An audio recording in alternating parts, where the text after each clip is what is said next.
vais maintenant passer la parole à Nicolas Hénin, mais alors il m'a dit qu'il ne voulait pas faire d'exposé, qu'il voulait être interrogé. Non, ça s'appelle causerie. Alors moi je me suis dit, puisque... je ne suis pas venu pour causer... Pour moi, une causerie, c'est une discussion. Alors on va l'interroger. On va l'interroger, mais humainement, mais fermement. De toute façon, l'annuaire de la Vendée étant beaucoup moins épais que celui de Paris, ça fera moins mal. C'est pas un cabinet de juge d'instruction. Alors, Marc Trévidic a parlé de l'utiliser. Alors, bon, vous connaissez Nicolas Hénin, je l'ai dit tout à l'heure, grand reporter. Il travaille notamment pour Le Point et il a eu quelques déboires l'an dernier en reportage en Syrie. Il a été invité pendant quelques mois à partager le gîte et le couvert de gens qui ne lui voulaient pas du bien. Il est resté otage pendant 10 mois, si ma mémoire est bonne. Bon, ce n'est pas le sujet d'aujourd'hui. J'en dis 2 mots quand même. C'était un peu compliqué à gérer parce que nous avions réussi à garder le secret pendant un certain nombre de mois, à la demande de la famille de Nicolas, à la demande des services français qui essayaient de le sortir de là et qui pensaient que ce n'était pas bien d'ébruiter. Donc, on ne l'a pas ébruité. Il y avait des confrères qui étaient au courant, qui n'ont pas non plus... Qui sont restés discrets. Et puis, un jour, le Premier ministre de l'époque, Jean-Marc Ayrault, invité sur Europe numéro 1, une émission avec El Kabbach le matin, interrogé sur les otages, lit une fiche que lui avait fait un gars de son cabinet qui s'était emmêlé les pieds, et lâche le nom de Nicolas et de son compère, alors que jusque-là, c'était la veille du jour à laquelle il était prévu que ce soit rendu public. Donc les dégâts étaient mesurés. Voilà. Mais bon, alors, donc tout cela pour dire que, le thème d'aujourd'hui, peut-on tout dire? Bon, là, en l'occurrence, on ne disait rien, parce que pour le bien de notre confrère. Alors, l'utilisation des médias par les terroristes, tu as vu ça évidemment de très près, pour les avoir fréquentés, si je puis dire. Est-ce que tu peux nous raconter un peu comment ils font sur le plan médiatique, ces braves gens?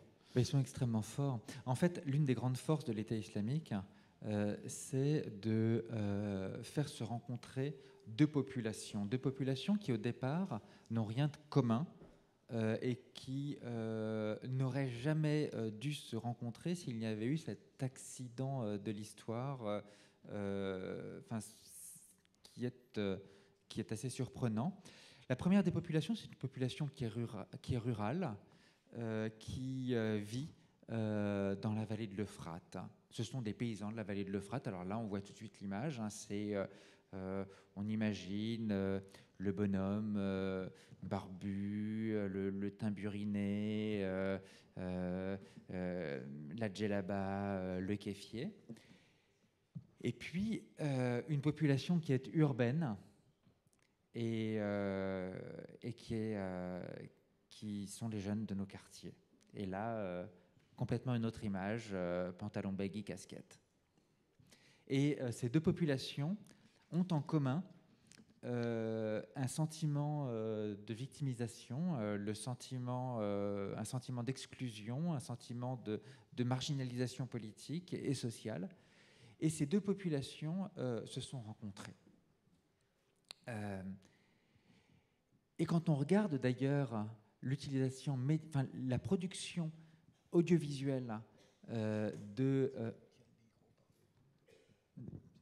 la production audiovisuelle de l'État islamique, on constate la synthèse de ces populations. En l'occurrence, on voit d'un côté, cette production audiovisuelle réunit à la fois les codes des téléfilms populaires arabes, avec les images de cavalcade, avec les images de drapeaux, avec les images de fauconnerie, avec les représentations de sabres, d'épées.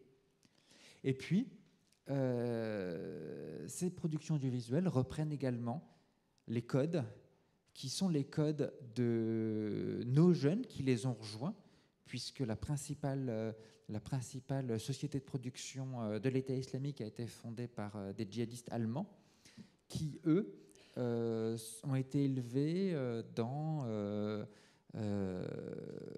ils ont eu clairement une jeunesse désœuvrée, penchée sur des jeux vidéo et des films d'action.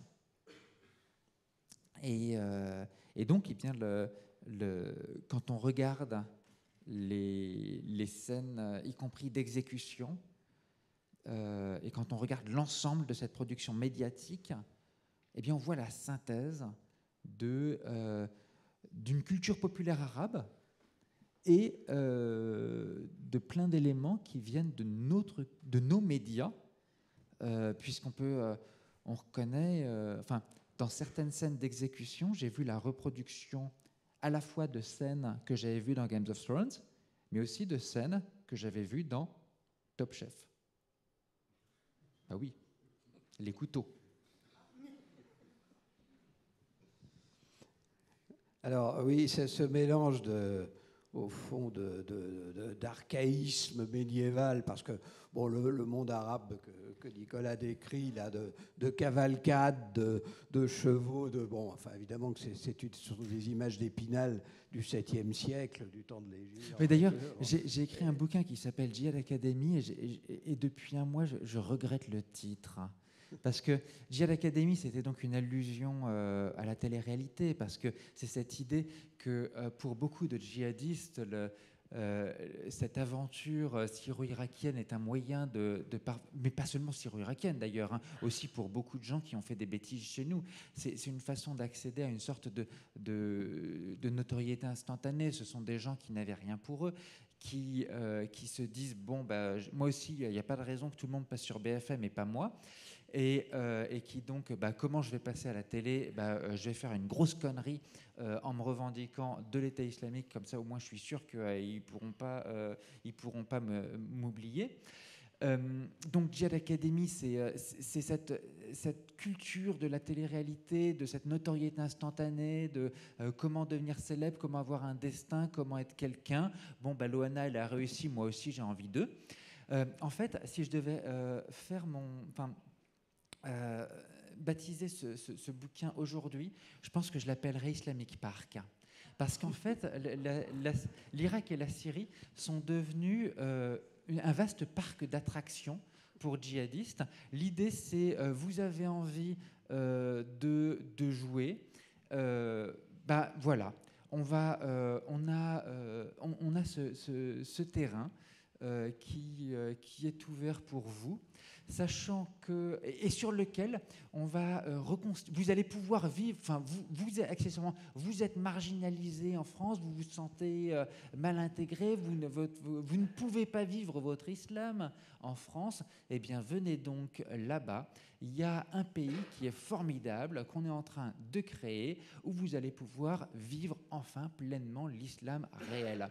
Et cet islam réel, c'est l'Islamic Park, sachant qui tente de reconstituer quelque chose qui, selon la propagande de Daesh, ressemble à l'islam réel tel que il a été vécu par Mahomet et les premiers califes, sachant que cela ressemble, cela ressemble à l'islam réel de façon à peu près aussi fidèle que le parc Astérix serait une reconstitution archéologique de la Gaule d'il y a 2000 ans. Après sa libération, là, Nicolas nous racontait, tu me corriges si je dis une bêtise, mais qu'il y avait un de ces geôliers qui était un téléspectateur assidu du temps où il était en Europe, en France et tout ça, et qui était obsédé par Christophe Ondelat. Oui. Alors ce bonhomme, il s'appelle Mehdi Nemmouche. On en a entendu parler par la suite. Et Mehdi Nemmouche, c'est un bonhomme qui est venu en Syrie parce que il voulait passer sur France 2. Parce que c'était un fan de Faites entrer l'accusé et que lui aussi voulait un épisode. Et il a eu, à partir du moment où il a appris qu'il y avait dans l'escarcelle de son groupe des journalistes français, il s'est rendu compte de l'occasion formidable que cela que cela lui apportait. Enfin, il avait moyen de faire attester de sa présence. Et c'est au point qu'il venait nous retrouver dans notre cellule, dans notre cave d'Alep, et qu'il nous apostrophait. Hein, toi, Nicolas, tu seras partie civile à mon procès d'assises. C'est rigolo, hein, quand on est soi-même incarcéré, quand le mec en face est un combattant, qu'on est au loin et qu'on se retrouve comme ça, pris à partie, en se disant « Ah oui, un jour, la situation sera renversée, ce sera lui qui sera incarcéré et moi qui serai libre. » Mais il le savait, il l'avait parfaitement intégré et il nous provoquait là-dessus. Et donc, dès le mois d'octobre-novembre, j'ai commencé à réfléchir au discours que je tiendrais en tant que partie civile au procès d'assises de Mehdi Nemmouche. C'était 8 mois avant qu'il ne passe à l'acte à Bruxelles. C'était 8 mois avant qu'il ne soit arrêté à Marseille. Et déjà, j'ai compris que ce bonhomme, alors que beaucoup de djihadistes prétendent venir chercher le nirvana, venir chercher le Jannah surtout, donc le paradis d'Allah, et donc la mort, parce que la mort qu'ils disent tellement aimer, eh bien c'est ce jour-là que j'ai compris que le jour où Mehdi Nemmouche croiserait la route de pauvres douaniers marseillais qui espéraient juste tomber sur quelques trafiquants de shit pour pouvoir considérer qu'ils avaient réussi leur journée, eh bien qu'ils ne se battraient pas, qu'ils ne se défendraient pas, qu'ils se laisseraient attraper, puisqu'au final, c'était juste son objectif. Je pense seulement qu'il doit être extrêmement déçu de n'être tombé que pour des crimes commis en Belgique. Parce qu'il espérait... Enfin, il sera déçu de ne pas avoir de procès d'assises parisien. En fait, il en aura un à cause de nous. Mais parce que Bruxelles, c'est quand même méchamment provincial. Et... Alors, évidemment, je me désolidarise totalement. Madame la déléguée, je me désolidarise absolument de ces propos ridicules. N'avoir droit qu'à un procès belge, je pense que ça représentera quand même, vu l'épaisseur de ses mollets, une grosse frustration. Ce qui peut peut-être intéresser nos auditeurs, nos spectateurs, c'est de leur parler un peu de la façon dont, au fond, on conçoit un reportage dans une zone à risque. Comment ça se passe au niveau de la préparation. Enfin, je le sais un peu, mais enfin... comment ça se passe au niveau de la préparation, l'évaluation des risques, et est-ce qu'au fond, le risque n'est pas démesuré par rapport à l'intérêt, à l'enjeu, voilà. Est-ce que tu peux expliquer le principe, les fixeurs, tout ça, parce que les gens ne connaissent pas tout ça.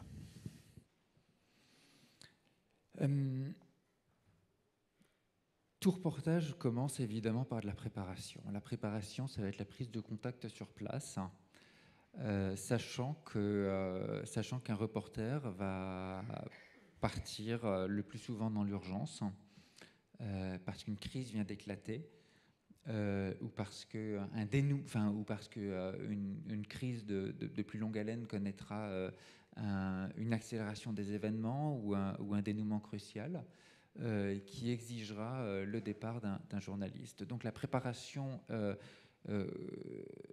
est d'autant plus importante qu'elle est souvent bâclée du fait de l'urgence du départ.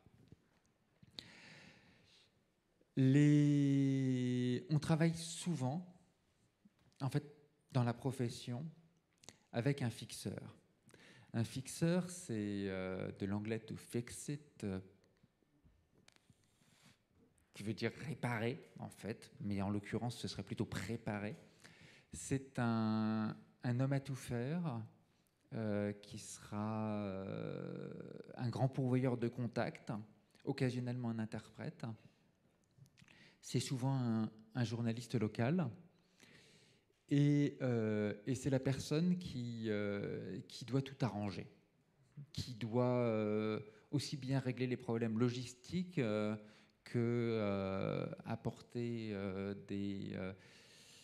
des solutions aux différents ennuis. Enfin, c'est vraiment l'homme à tout faire, c'est le passe-partout du reporter. Moi, il se trouve qu'étant indépendant, pigiste, j'ai des moyens qui sont limités, et par conséquent, j'ai assez peu travaillé dans ma vie avec des fixeurs. Ça m'était en Syrie possible, puisque je me débrouille en arabe. Mais bon, quand le terrain syrien est devenu compliqué, en l'occurrence, lors de la préparation de mon reportage à Raqqa, c'était la 5e fois que je me rendais en Syrie. Les 4 premières fois, je l'avais fait sans fixeur. Et puis là, je me suis dit, bon, bah, c'est potentiellement un peu dangereux. Prenons un fixeur. Là, le pauvre, il n'a rien pu pour moi. Il a plutôt tiré contre son camp. Qu'autre chose. Il était assez mauvais, mon fixeur de Raqqa. Mais bon, c'est pas sa faute non plus. Voilà. Ah oui, alors le fixeur, évidemment, parce qu'il faut comprendre que dans ces zones, on ne peut pas y aller comme ça, le nez au vent. Alors d'abord, souvent, il y a des problèmes de langue.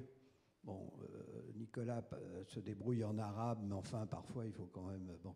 Et puis, bon, tout le monde ne parle pas la langue de l'endroit où il se trouve. Donc, bon. Et puis, il y a simplement des problèmes il faut savoir qui est qui, où on met les pieds. On peut pas aller comme ça, tout seul, le nez au vent. Alors, le problème du fixeur, c'est qu'il faut être certain qu'il est loyal. Alors, on n'est jamais tout à fait certain que le fixeur est loyal, car il peut bon... cela dit, j'ai croisé beaucoup plus des ennuis connus par les journalistes dont j'ai des ennuis dont j'ai le détail en tête ont été provoqués par des fixeurs nuls que des loyaux. Oui. Alors, ils peuvent être nuls, ils peuvent être déloyaux, ils peuvent subir des pressions parce qu'ils ont des familles, tout ça. Et tout ça est compliqué. Alors, du point de vue des rédactions parce que même dans le cas d'un journaliste indépendant, souvent il propose, il a 2-3 médias avec lesquels il travaille régulièrement, et il propose ce reportage à une rédaction. La rédaction réfléchit, ce qui demande beaucoup d'efforts, et elle mesure les risques. Alors là, en l'occurrence, c'est mon successeur là, du service étranger à la tête du service étranger du Point, Romain Gubert, qui avait traité avec Nicolas. Et puis, ils ont évalué les risques. Ils ont pensé que, finalement, on pouvait y aller, sachant que Nicolas était expérimenté. Voilà. Mais enfin, il y a une évaluation des risques. Hein. On n'envoie pas les gens comme ça sur des terrains où ils risqueraient leur vie ou d'être capturés. Alors bon, il arrive que ça tourne mal. Ça a été le cas cette fois-là. Mais c'est à chaque fois une évaluation. Et puis après, il y a les situations locales qui évoluent aussi. C'est-à-dire qu'à un instant T, le risque est limité, et puis 8 jours après ou 3 jours après, d'ailleurs, la situation a changé. Alors en plus, là, dans le cas de la Syrie, en plus, il faut y entrer clandestin. Enfin, bon, on prend pas l'avion en business class pour aller à Raqqa. Hein. passé par la Turquie.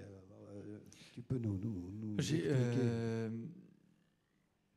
Mais enfin, en même temps, dans ma vie, j'ai dû me retrouver, je crois, 7 fois clandestin dans des pays, enfin, dans un pays.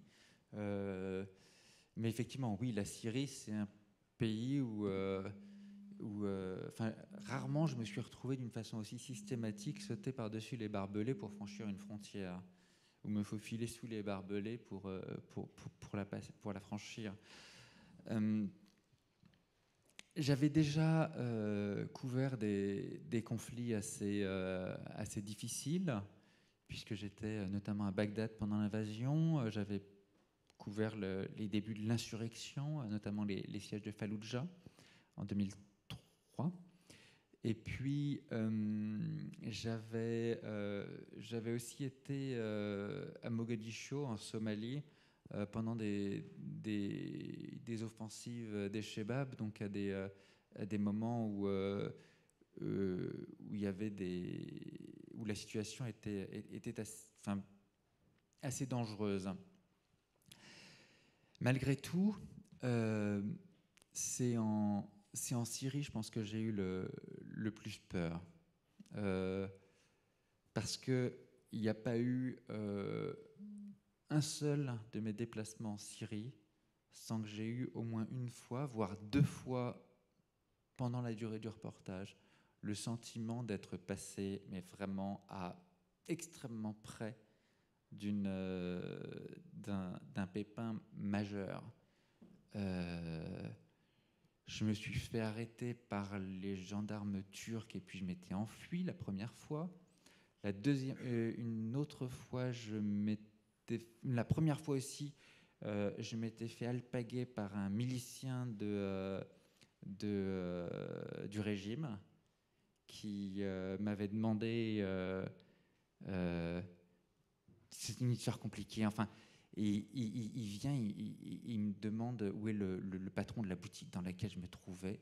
Enfin bref, je l'ai envoyé paître en arabe et heureusement, il ne s'est pas rendu compte de mon accent étranger, comme quoi il devait être assez bouché. À Alep, je me souviens m'être fait tirer dessus par un char. C'est assez terrifiant de se faire tirer dessus par un char. Je m'étais fait tirer dessus déjà par un sniper à Homs, mon voyage précédent. À Alep aussi, je m'étais retrouvé traverser la partie tenue par le régime parce que mon taxi s'était perdu.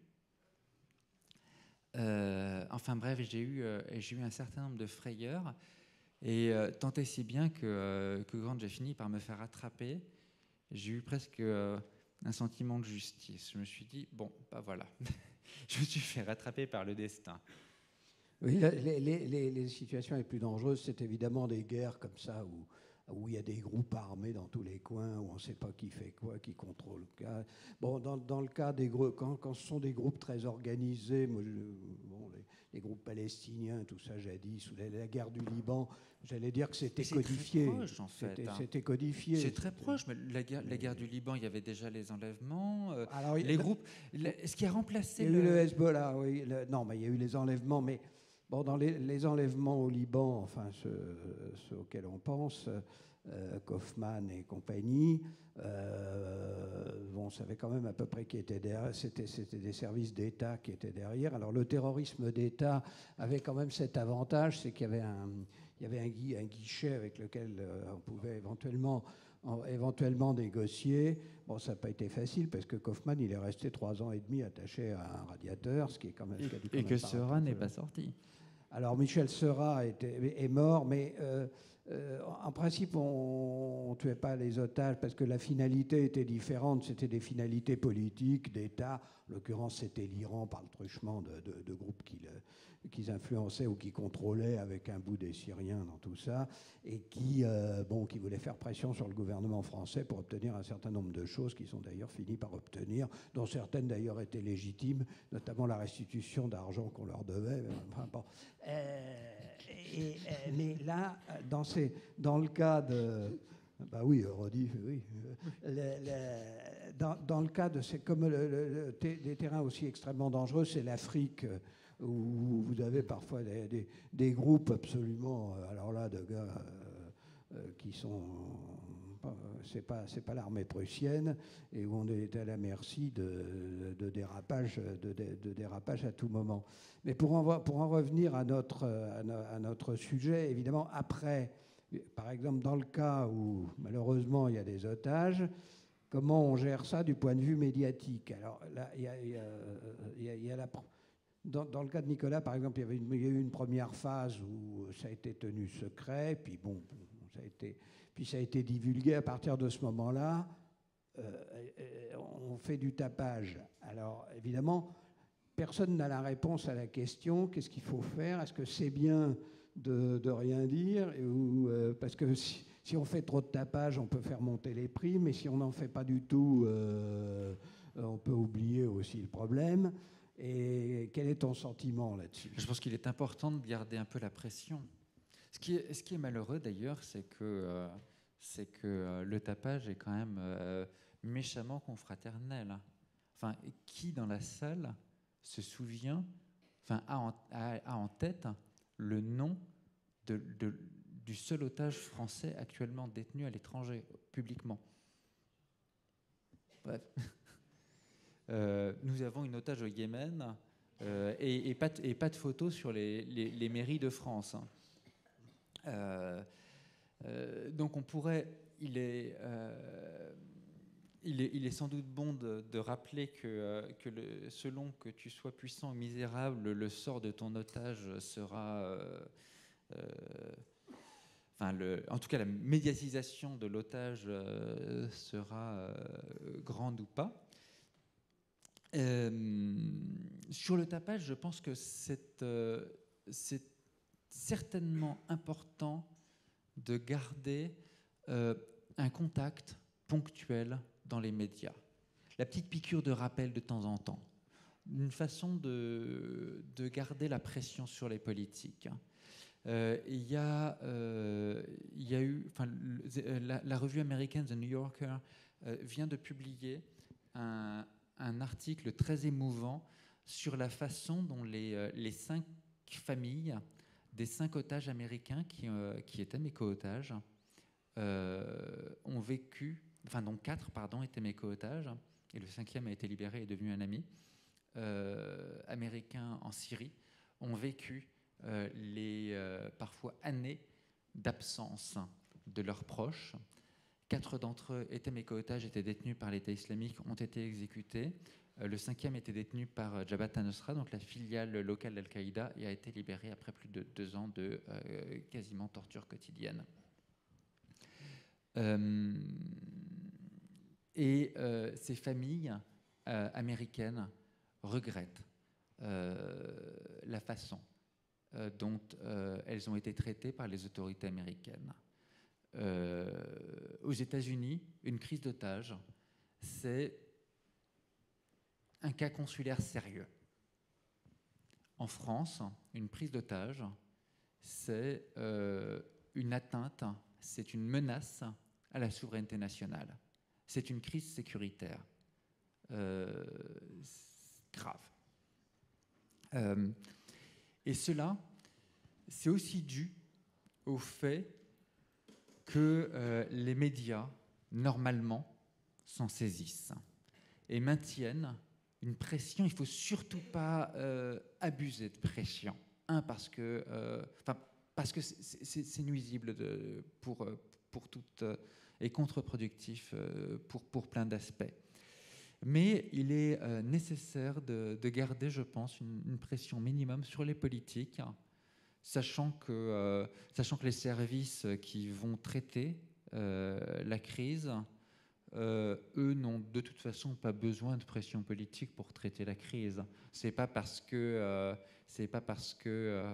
le directeur général de la sécurité extérieure devra livrer régulièrement, sera sous pression de l'Élysée pour livrer très régulièrement des points de situation sur telle situation de prise d'otage qu'il donnera davantage d'ordres ou de consignes à sa cellule dédiée pour travailler. Malgré tout, le silence est sans doute aussi nuisible que l'abus de vacarme.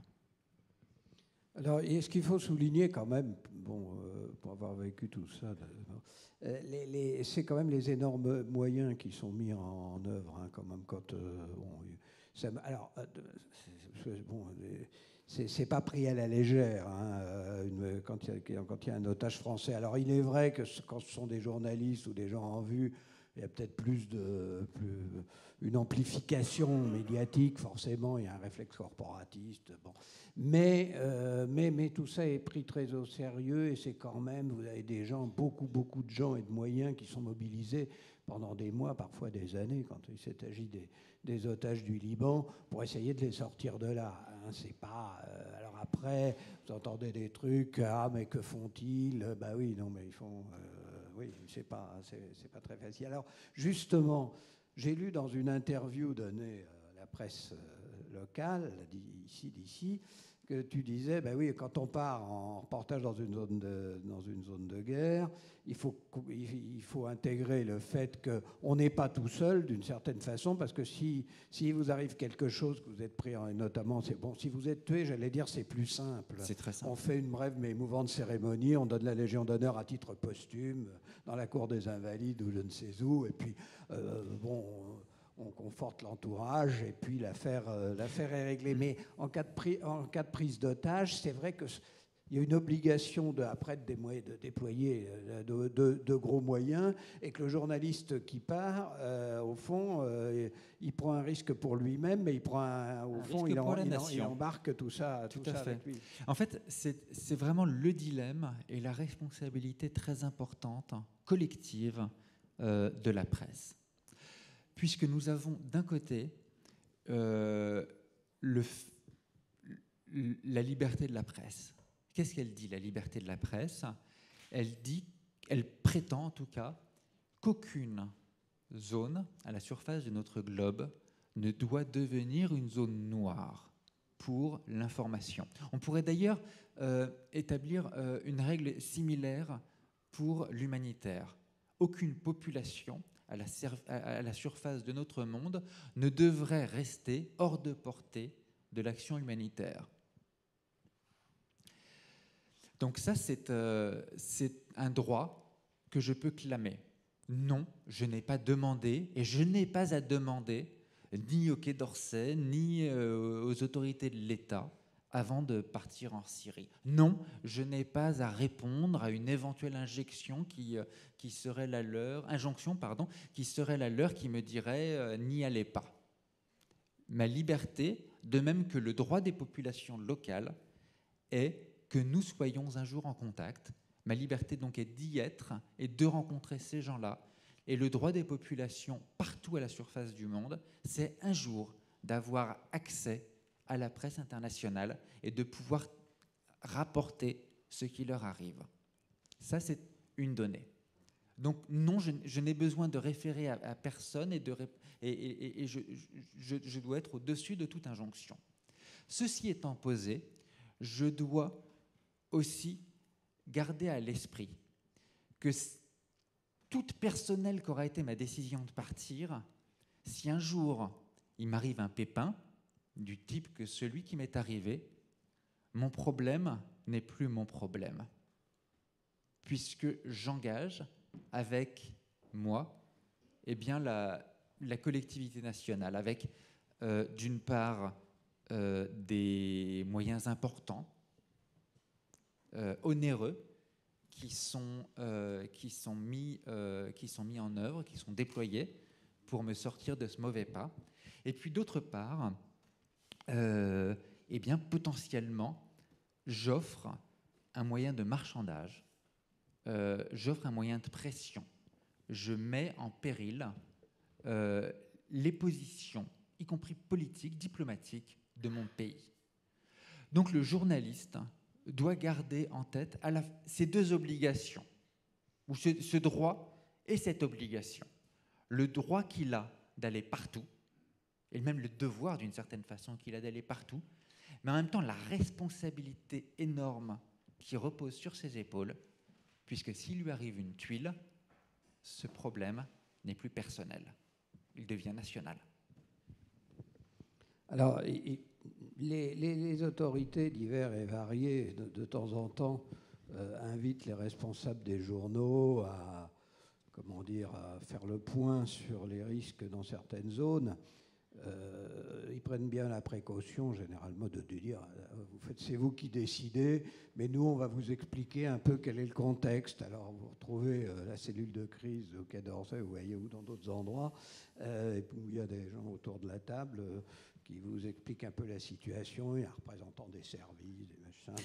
Le problème, c'est que les diplomates ont la mission d'être prudents, mais si on regarde la carte du Quai d'Orsay, les conseils aux voyageurs, enfin, je veux dire, probablement le tiers de la surface du globe est rouge actuellement, au moins le quart. Oui, on peut plus Donc, aller... si on suivait la page conseil aux voyageurs du Quai d'Orsay, la presse n'irait plus nulle part. Donc, par définition, les reporters de guerre, enfin, les conflits se situent dans des zones rouges. Dans des zones où il se passe quelque chose. Alors, il y a des mises en garde en disant, bon ben voilà, alors au-delà de la zone rouge, ça c'est pour les touristes, hein, c'est pas pour... bon.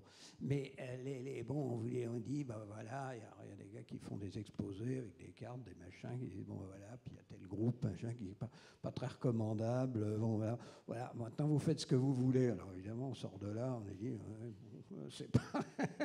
c'est pas très engageant après d'envoyer quelqu'un, parce qu'on prend quand même les responsabilités. Mais enfin, finalement, ça fonctionne. Et il n'y a pas de réponse univoque à la question que pose Nicolas, parce que c'est cornélien comme choix. On ne peut pas le faire, le choix. Enfin, on peut le faire au coup par coup, mais il n'y a pas de doctrine générale. On pose régulièrement la question, faut-il aujourd'hui envoyer des journalistes en Syrie ? C'est pas à moi de répondre à cette question. Les seuls qui peuvent répondre à cette question, enfin la réponse à cette question ne peut être que le résultat d'une discussion très franche, presque intime, entre un journaliste, celui qui va partir, celui qui au premier chef va courir le risque, et son chef, avec potentiellement aussi une discussion entre le journaliste et sa famille, puisque la famille peut accessoirement rentrer en ligne de compte. Dans le monde idéal, il vaut mieux que le chef ait connu un peu, qu'il ne soit pas trop éthéré et qu'il ait un peu connu des situations semblables et tout ça, parce que sinon, parfois, ça peut donner lieu à des décisions un peu étranges. Ben, Nicolas, est-ce que tu as quelque chose à ajouter ? Mais on va passer aux questions tout à l'heure. Après avoir entendu Gilbert Thiel, qui est à ma droite,